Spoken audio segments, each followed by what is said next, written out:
This is fine. Hello, friend. Today's video is a recording of an Artist Anthology talk that I did this past Saturday at Tranquil Buzz Coffee House in Silver City, New Mexico. I hope you'll enjoy it. It's the story of my life and my art. If you like it, please hit the like button and subscribe to my channel if you're not already subscribed. And thank you again for watching.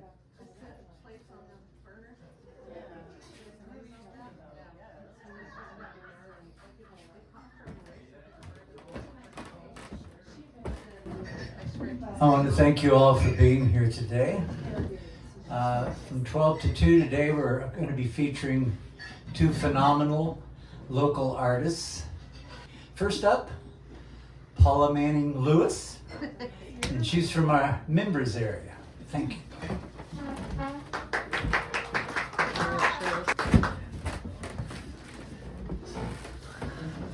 Okay, thank you so much for being here. And thank you for Dale and Renya for having me today. I appreciate it. I've got notes because it's been a while since I've done any public speaking and I don't have it memorized. Plus, I'm afraid if I don't have notes, then I'm going to go off on a tangent somewhere and then I'll be here for more than an hour. As long as we can follow you. And I don't know how well you can see it, but I have a slideshow on my laptop up here of my art through the years. I have been an artist for getting close to 40 years. Yikes. So it's been a long, strange trip. I'm a landscape painter and I paint landscapes and trees of the Gila in the Southwest. The Gila is one of my biggest inspirations. I've been an artist most of my life. If you ask my mom, I've always been an artist. She tells a story of when I was a toddler, if she needed to get anything done, she'd sit me at the kitchen table with a stack of typing paper and a pencil, and I would just sit there for hours and scribble. She has drawings. I didn't put them in the slideshow because they're like every 2-year-old's drawings, you know, the little circle for the head. And my first memory of creating art was in kindergarten. I did a drawing on a paper plate, and then it came back and it was a dinner plate. They made our drawings into dinner plates. I asked my mom about that one too. She said it broke years ago. I consciously discovered art in the 9th grade art class. I took every single art class I could take in high school because I found my obsession with art in 9th grade. I spent that year drawing sketchbooks full of eyes and noses and mouths and ears and all the parts of the face. That was how I learned how to draw portraits in little pieces to begin, and then it went from there into portraits. And I would draw portraits for my friends of rock stars and family members and whatever. In my junior year of high school, I became a mom, and I got married when I was 16. He joined the Army, and we moved to Hawaii. And that was how he got me to marry him. He said, "I'm going to the Army, and I'm getting married. You want to come with me and get married?" Or, no, I'm going to... What did I say? I'm going to Hawaii. And I said, "Oh, sure, let's go to Hawaii. That sounds great." Plus, I wanted to get out of my dad's house. I was still living with my dad with my infant son.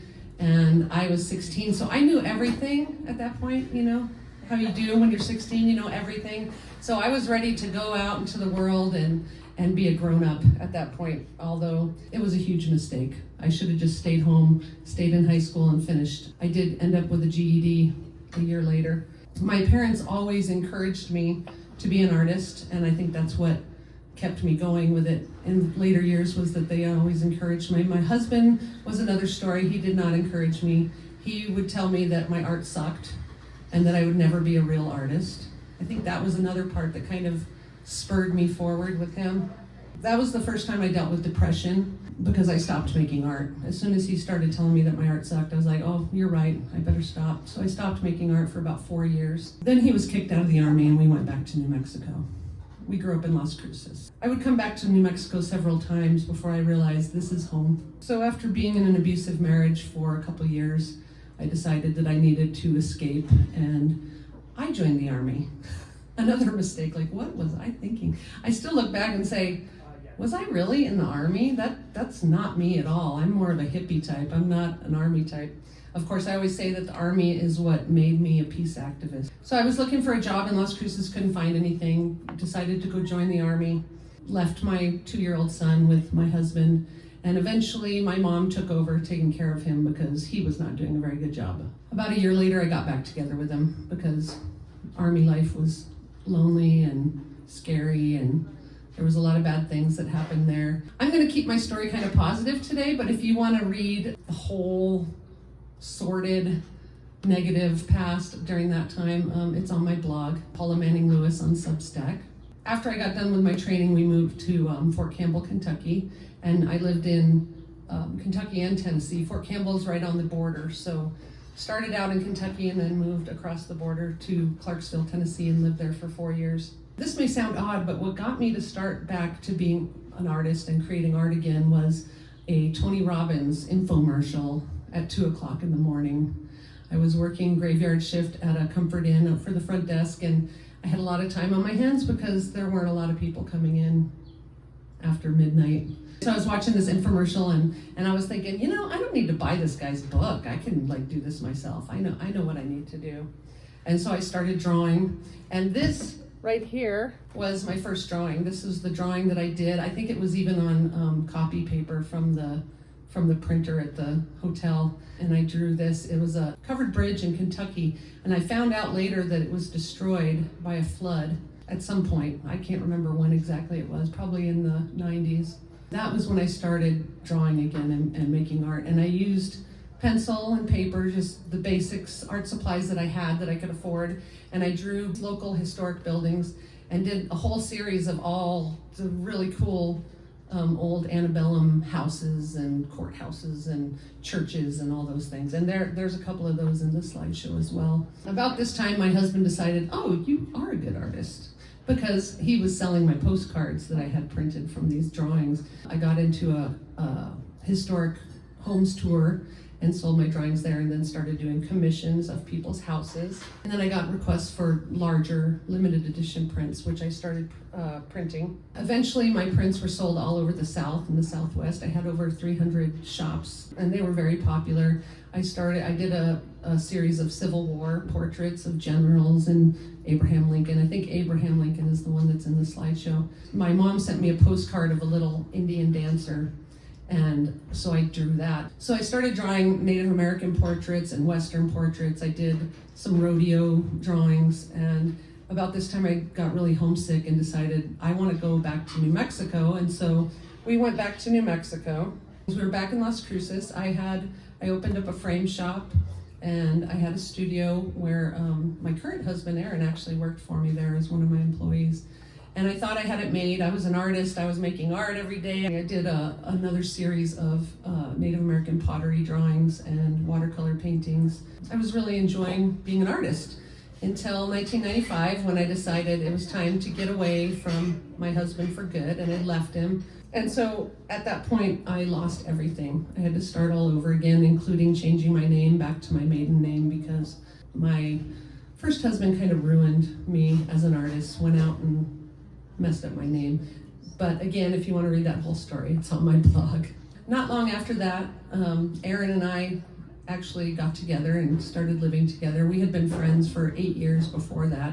He was my brother's friend in high school. That's how we met.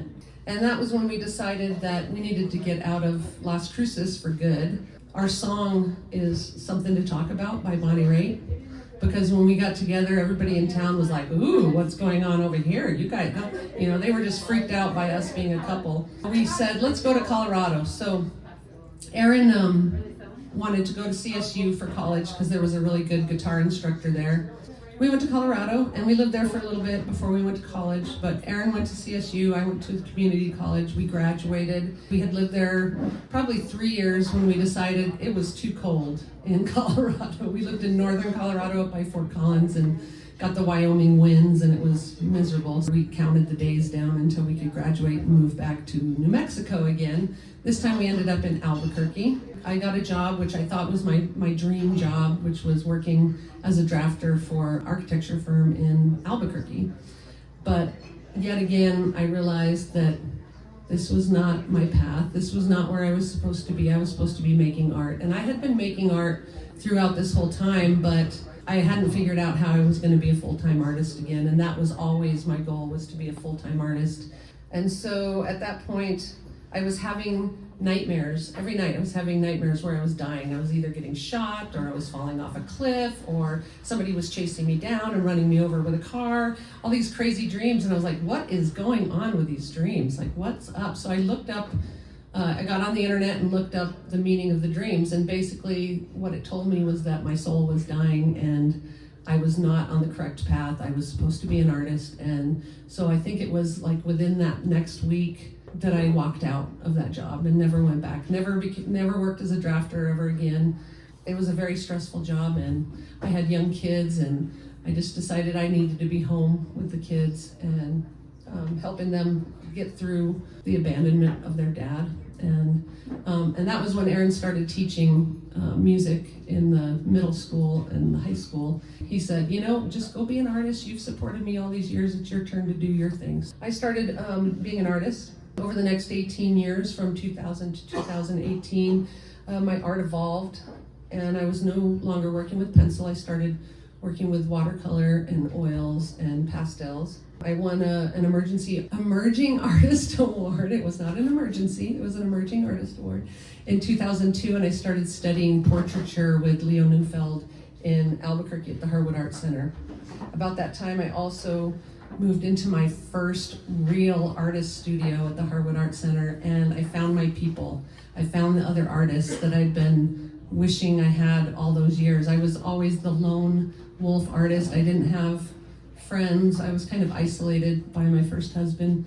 I put together an artist group there at the Harwood, and I started curating group shows. In 2003, I had my first solo show at the Harwood, and it was a series of landscapes, rock cliffs, and some smaller details of rocks zoomed in that were more abstracted. At the time, I was making a living as an artist. Not a great living, but I was selling my work online on eBay and then eventually Etsy online. I was doing portrait commissions. I also sold my prints at the Albuquerque Downtown Growers Market for a while. I took part-time jobs from time to time. I worked in a frame shop, and I also was a substitute teacher for several years. And I enjoyed that, and there were times in my life when I was like, well, maybe I'll be a teacher. My family is all teachers. My dad, my mom, my sister-in-law, my grandmother, my husband, they're always telling me, oh, you should be a teacher because then you can do art on the side. But I had already discovered that doing art on the side was not my thing. I couldn't do that. I had to do all or nothing. In about 2004, my art took a turn again into a more abstract form. I was doing watercolor paintings of different peace-themed small works that I was selling on eBay, basically protest art for the Afghanistan-Iraq war. Like I said before, the Army made me a peace activist because I knew the reality of what the military was. These peace paintings turned into what I called the Spiral Abstract Series. Peace signs, flowers, suns, moons, love, lots of hearts. Colors were bright and reflected my purpose of spreading love in the world with my art. I painted in this style for 15 years, 2003 to 2018. So in 2008, Aaron and I we had studios at a place in Albuquerque that was an old factory.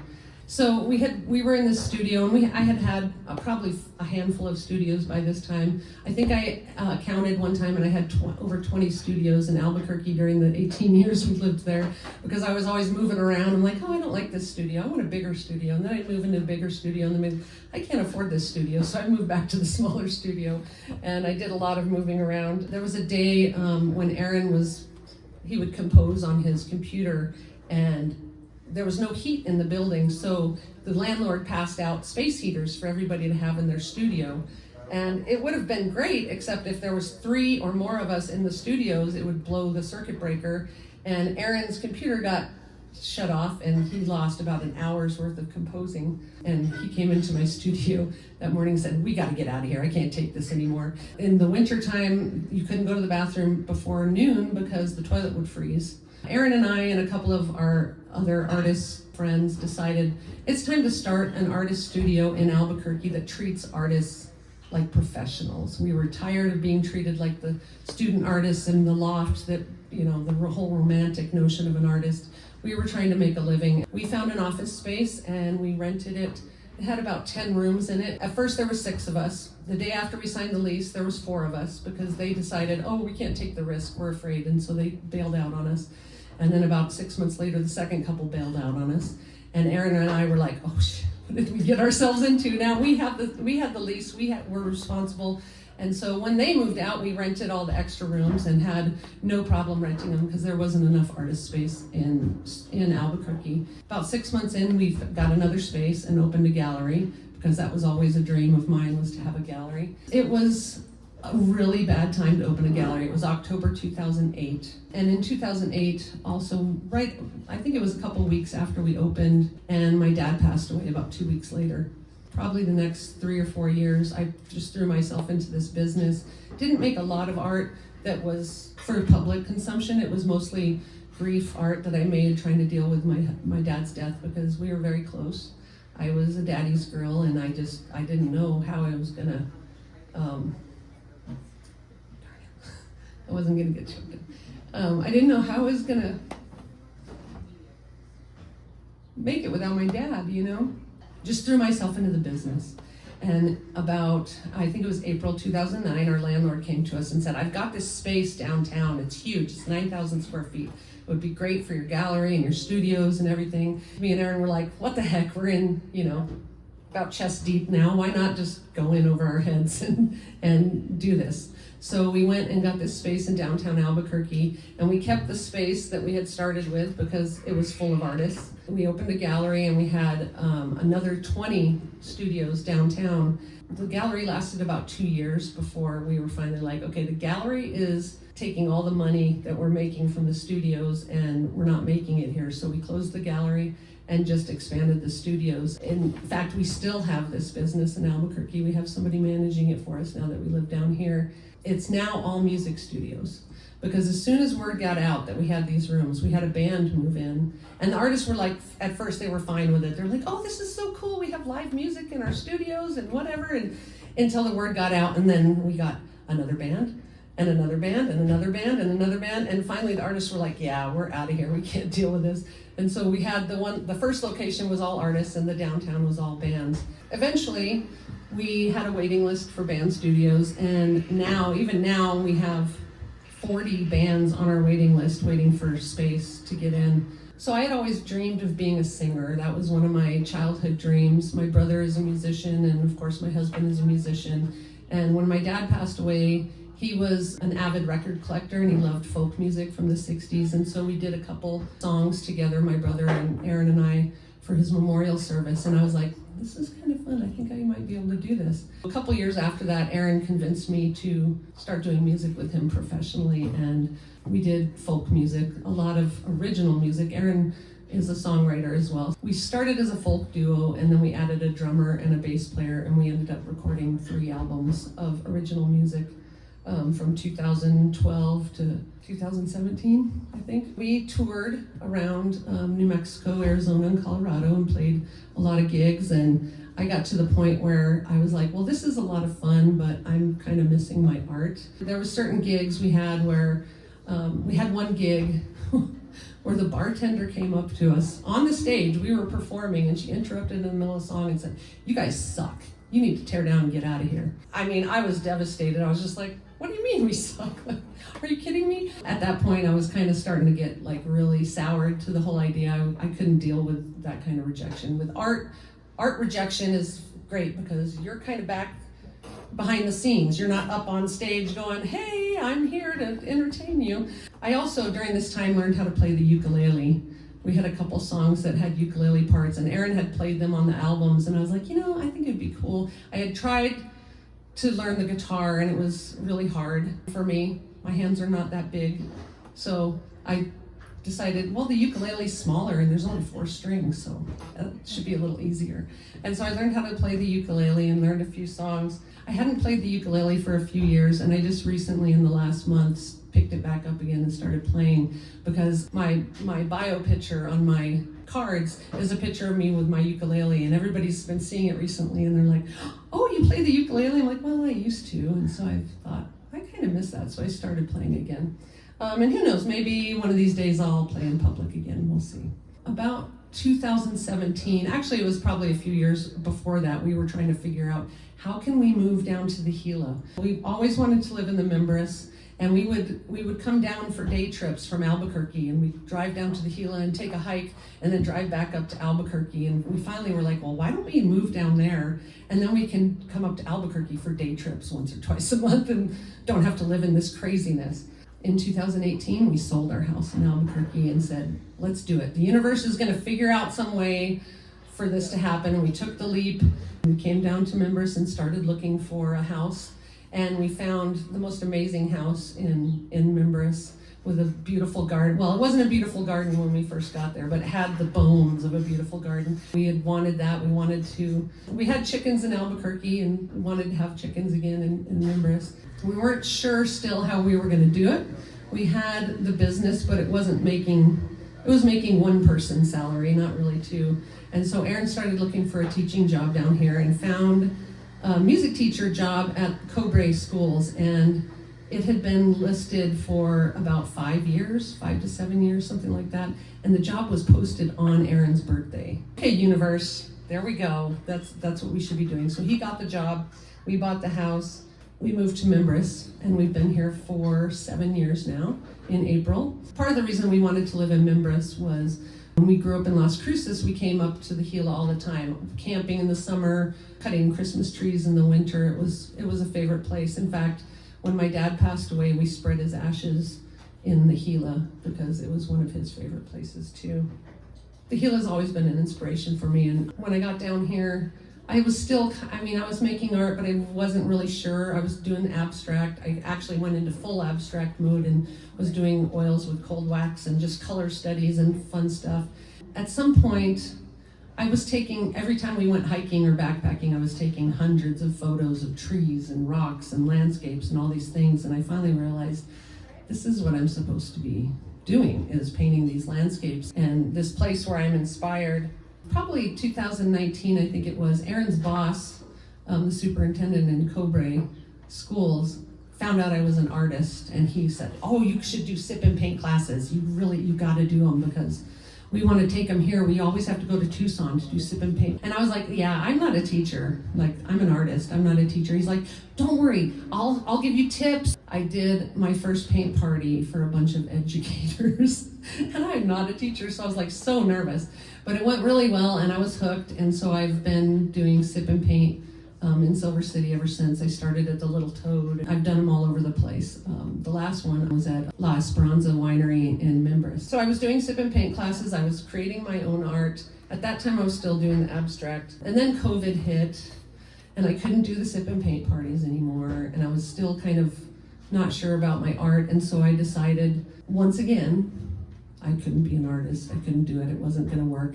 And so I went back to school again. I think this was like the 4th time I went back to school. I actually have enough credits for a bachelor's degree, but it's in so many different things that they won't give it to me. So I went to Western for 3 semesters online during COVID. It gave me something to do and not be thinking about what I wasn't doing.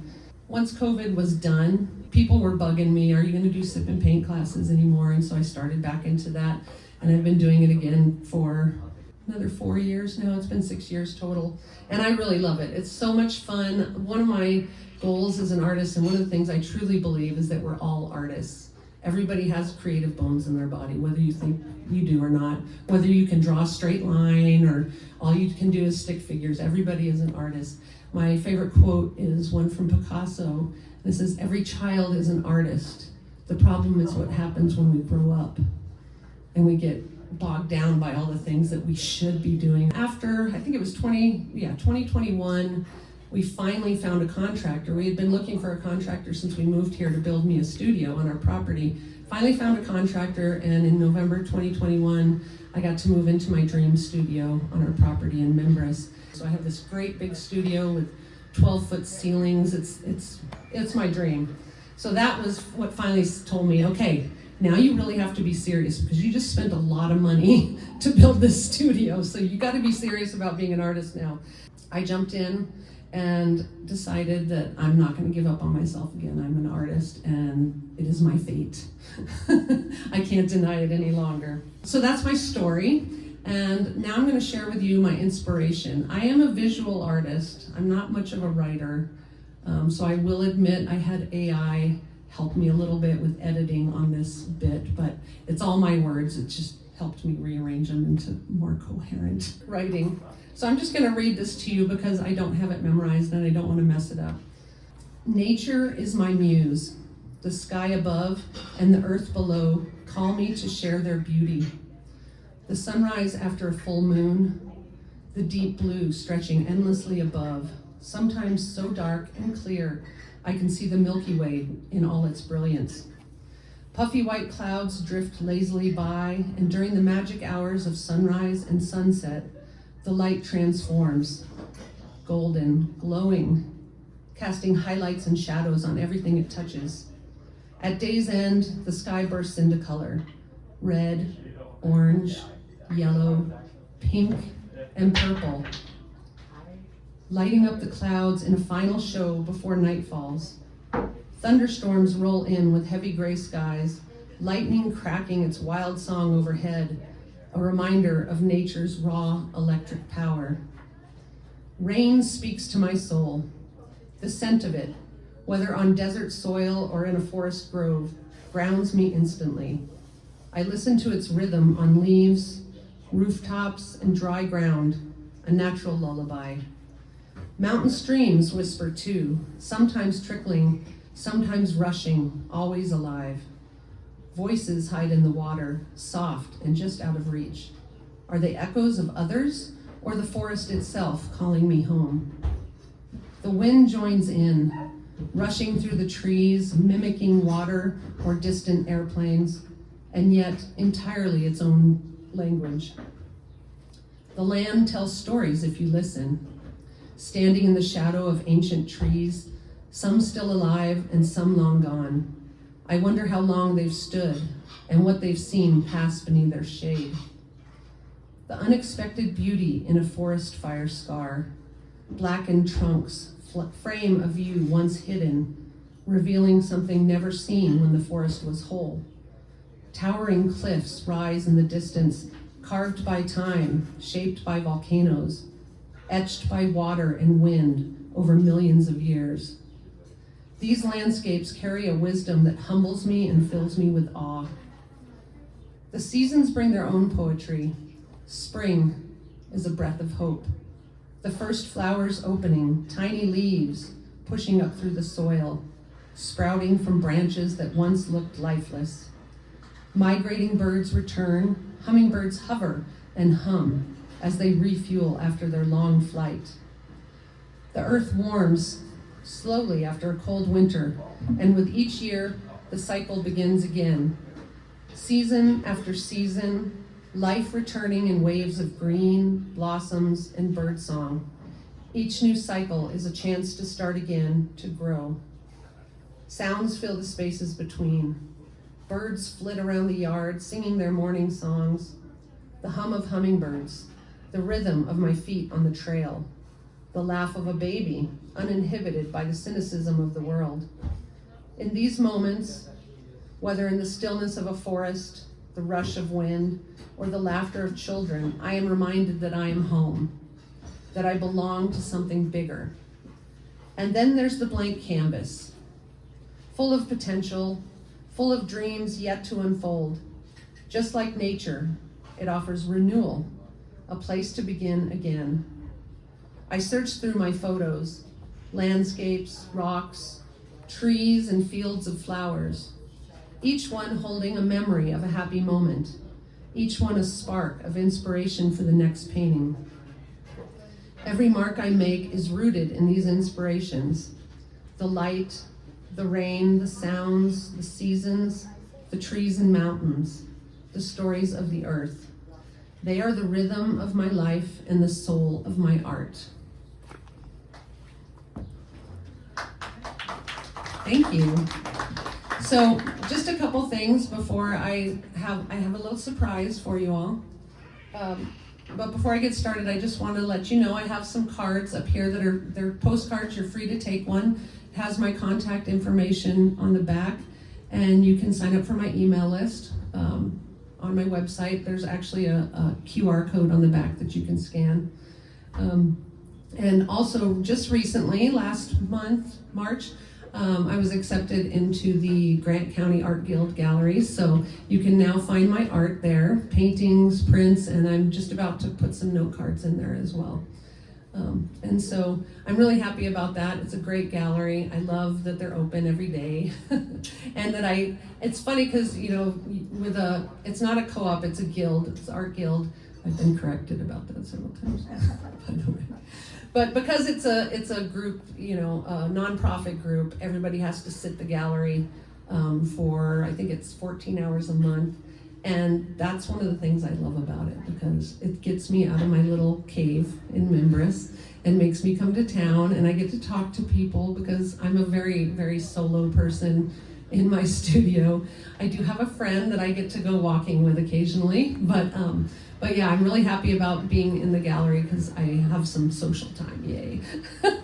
So what I'm going to do now is I am going to play a little song for you on my ukulele. I've been practicing for about a month now, and I think I can remember the song. I've been practicing it, but before I do that, I want to share the story of this song. This is an original song that Aaron wrote, and it's called Sunshine on the Ridge, and it was inspired by our oldest son. I think he was 22, 23 when he decided that he needed to get out into nature and have this, you know, spirit quest, or, you know, whatever you want to call it. And he had the great, bright idea that he was going to backpack from Albuquerque to Las Cruces along the Rio Grande.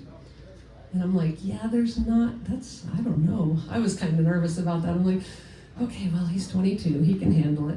So Aaron and I said, okay, well, we'll give you a ride to the train, and then you can ride the train down to Belen, and then you can get onto the Rio Grande and start walking. And so he gets down there, he starts, you know, down the Rio Grande, and he gets out of cell phone range. And he freaks out. He's like, oh my God, I don't know what I'm gonna do without my cell phone.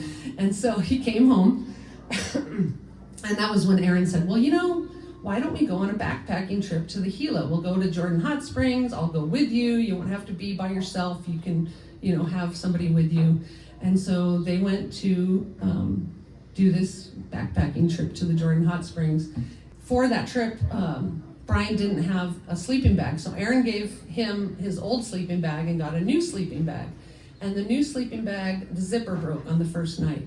And this was in April, so it was still pretty cold at night. So Aaron was freezing cold at night. He had our little dog that he was forcing to cuddle him to keep him warm.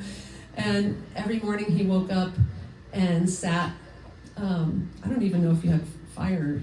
Was there fire? You were allowed to have fire. But anyway, sitting by the fire, watching the sun come up and saying, okay, sunshine, get over that ridge, because it was in the canyon, you know, so it took a little while for the sun to get up. And so that was when he wrote this song. It's called Sunshine on the Ridge.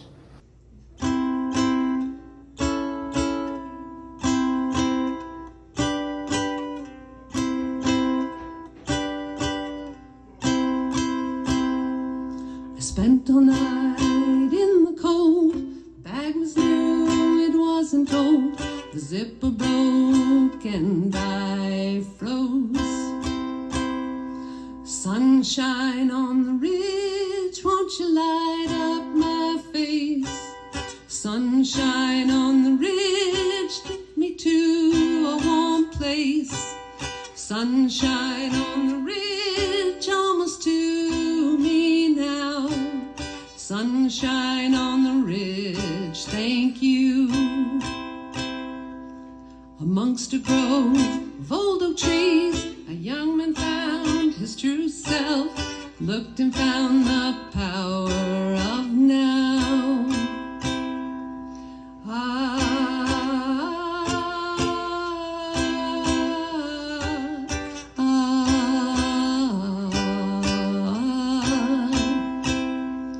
The dog ran up